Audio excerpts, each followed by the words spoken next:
bumalik pa. Tapos, ibang tao nag-glorify pa. Ito mga tao ito.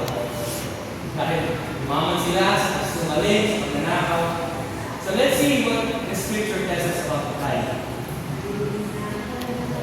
Sabi sa Proverbs 12, verse 22, sabi, lying lips are an abomination to the Lord, but those who act faithfully are his delight. So, sabi ko po, honesty is not just a social virtue. It is a spiritual issue. A matter of the heart before a holy God.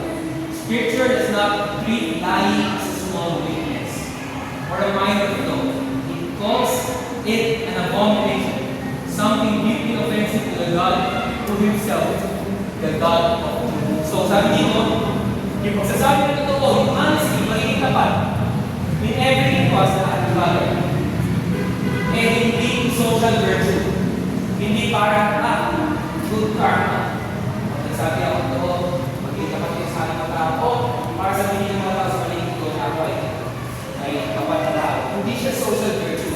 Masabi ko, it's a spiritual issue. We have to understand na ang pagiging totoo ay na-apektuhan nito, malaking portion nito ay ang spirituality natin, ang spiritual state.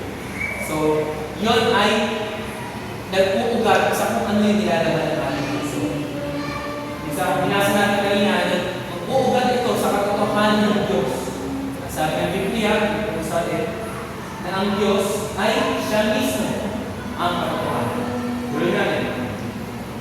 So mula sa pasimula, if you remember,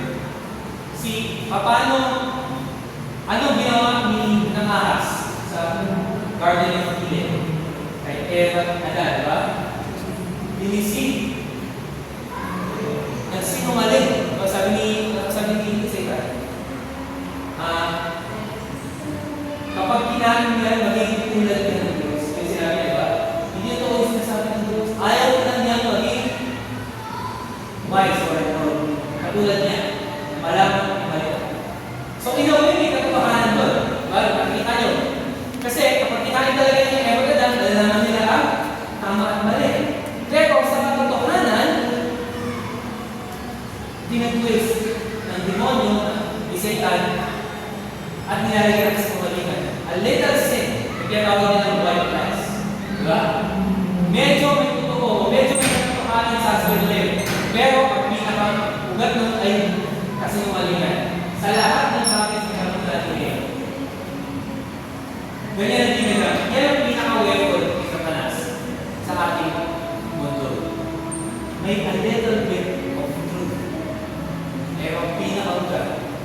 Kasi ano yung mga examples na yan?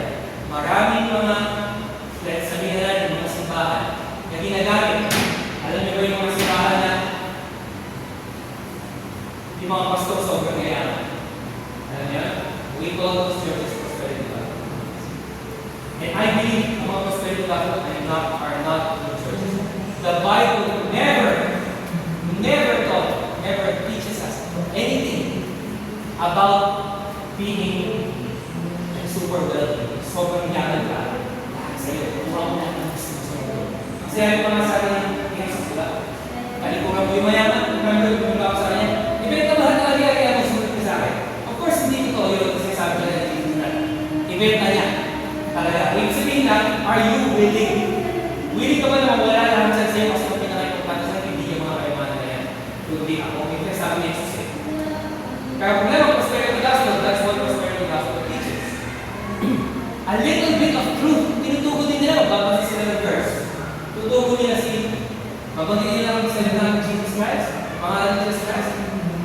Pero panoodin nyo sila. Nanood kayo. Paul Sanchez. Magbabasa lang. Kakapirami ng verse. Tapos magpupunto kung paano siya yung mga. Those are deceitful lies.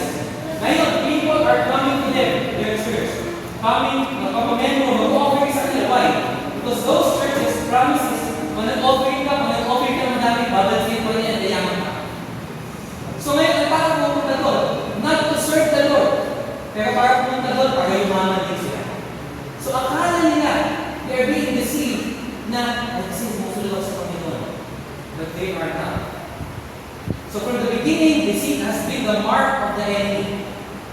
Sabi sa John 8:44, Satan is the father of lies. But God's people are called to be marked by truth because we belong to the one who cannot lie.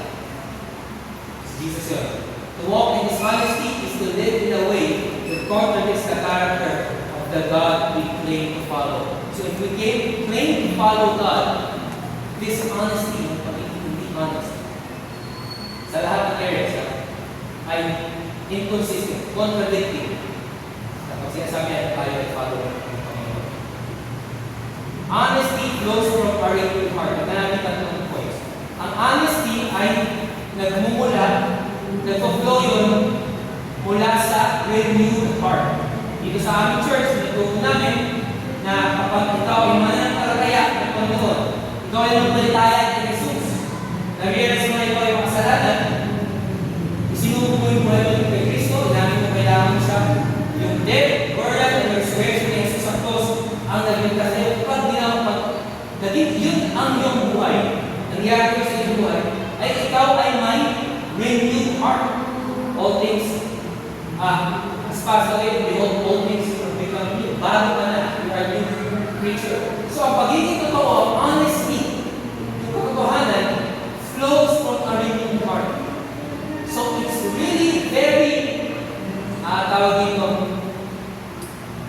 conflicting to say, hindi ko sinasabi na yung mga naniniwala kay Jesus o kay Kristo ay never nagsabi na. But we have to admit na kapag hindi renewed ang puso ng tao, it's very hard to remain there. But whether small exaggerations have truths or hidden sins, hindi siya sa na white lies, or small exaggerations, na-experience ko yun? Nagkwento kayo sa tao na nangyayari.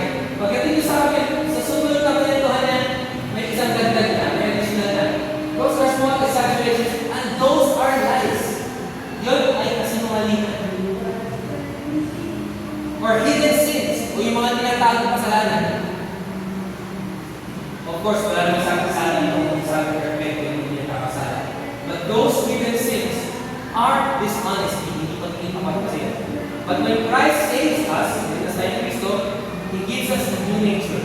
The Spirit produces in us a growing love for truth.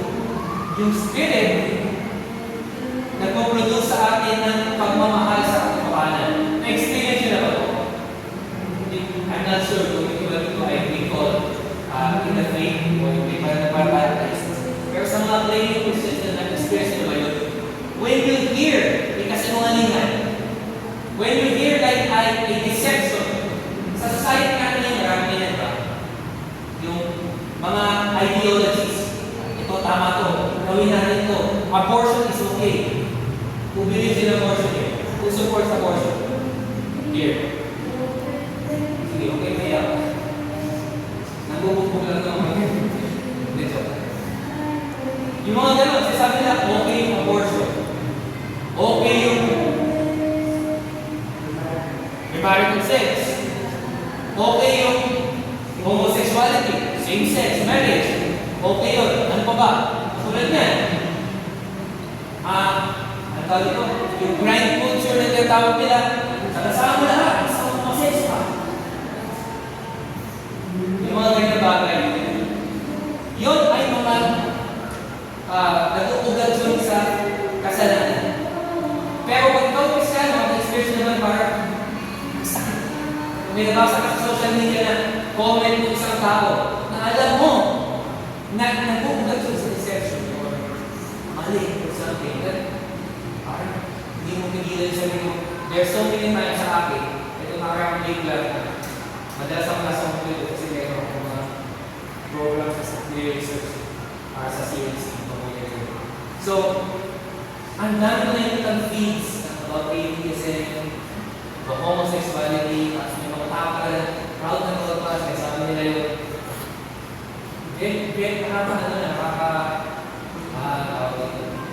Nakaka-irita. You know the truth, and these people are so immersed in lies. So, as you grow spiritually, is when you grow in love with the truth and you're becoming sensitive to lies. Honesty becomes not merely a duty, but a delight because it reflects our Father. Ito rin, I hope na na-experience natin ito. When we tell the truth, kahit masakit, this is the difference sa culture na ito. Maraming masyadong easy to offended. Especially, uy, sabihin niya, hate speech. Insensitive ko masyado. You're promoting hate speech. Ano ka, homophobe. Or they're too sensitive. Too easily offended. Pero tayo mga Kristiyano, if you believe in Christ, and I encourage you na walang masama, let's tell them the truth. If what we have is the truth, let's tell them. That's why we teach here sa ating simbahan kung ano yung tama, kung ano yung tumahan, at kung ano yung kasinungaling. Of course, marami kasi nagsabi na hindi naman lagi sa tao yung iwas sa Biblia. You know, science itself. But it all boils down sa salita ng Diyos kasi lahat para sa salita ng Diyos. Pero kung hindi sila niniwala sa salita ng Diyos, ang nature ng science ay tungkol sa kanila ng katotohanan.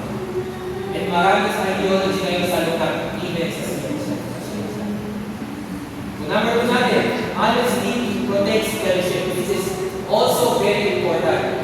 Ang relationship, when you have honesty, kapag kayo dapat, nagpo-protection na nyo ang relationship. When, wala pa naman siguro, kasi hindi ko mag-asawa ko sa pero meron ako ito mag-asawa.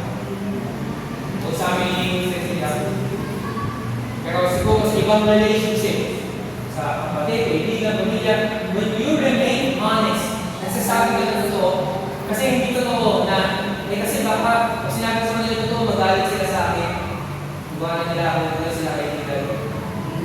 Sa experience mo, never nangyari. I hope, I'm not always, I'm not a perfect person, pero when I tell the truth, when I say the truth to my friends, kahit alam ko makasaktan sila, okay sila, never nila naramdaman na i-make the same thing. Never nila naramdaman. If you're truly concerned sa tao, at sinabi mo sa kanya, with love, with care, yung katotohanan na yun, hindi sila magagalit sa'yo. Just in my experience, I'm not saying that lahat. So it protects fellowship. Dishonesty destroys relationships, marriage, friendship, church unity. Truth builds trust, and trust is the foundation of Christian community. Ang pagtiwala. Ang tiwala is the foundation. Kaya sa ating community, I hope dahil sa ating martial arts family here, sa ating Catholic family here, mag-promote yung honesty. Alam nyo, huwag kayong mahihiya sa amin. If there's anything na may nasabi kami, o may nagawa kami, nag-sparring tayo, nasakta namin kayo ng konti, nagtampo ka lang sa amin, okay, ka sa amin, o meron na kami nagawa, sa amin, we encourage everyone to tell us. Kasi hindi kami dito someone higher than me.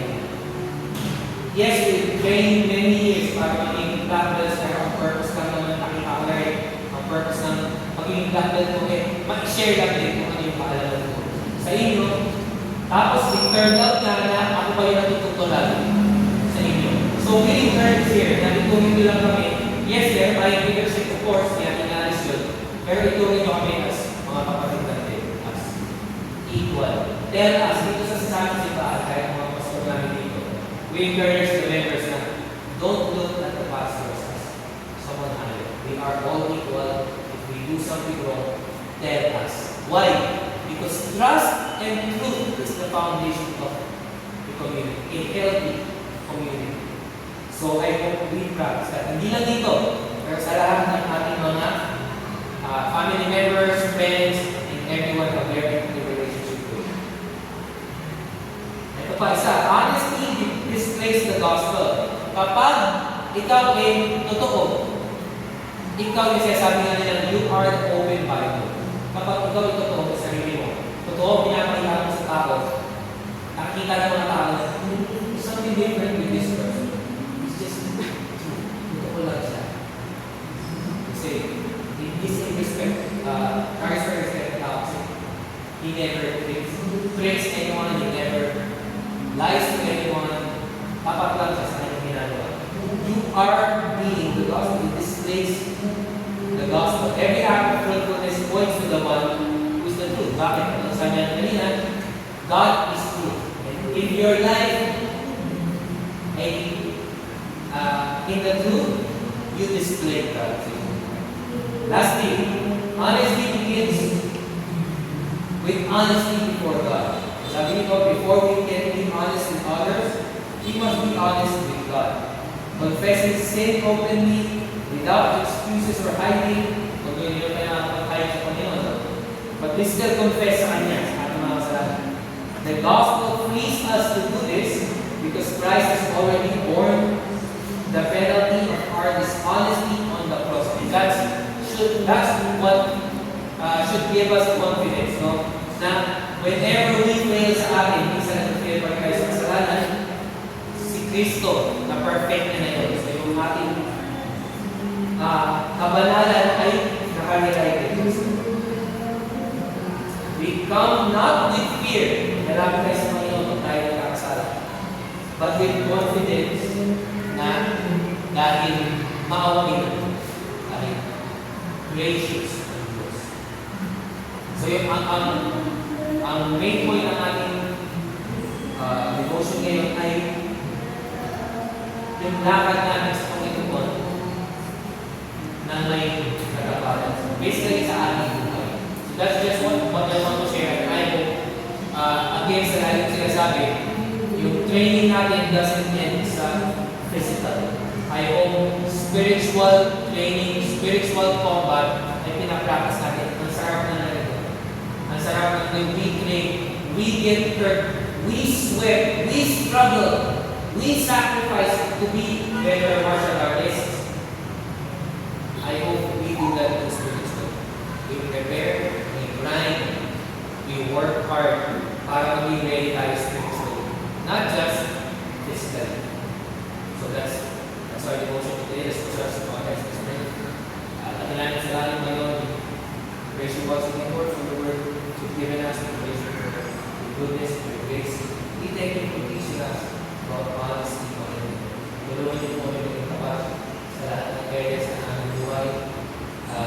Whether we work, in our schools, in our family, in our relationships, or wherever we are, ministry, in church, help us live in honesty.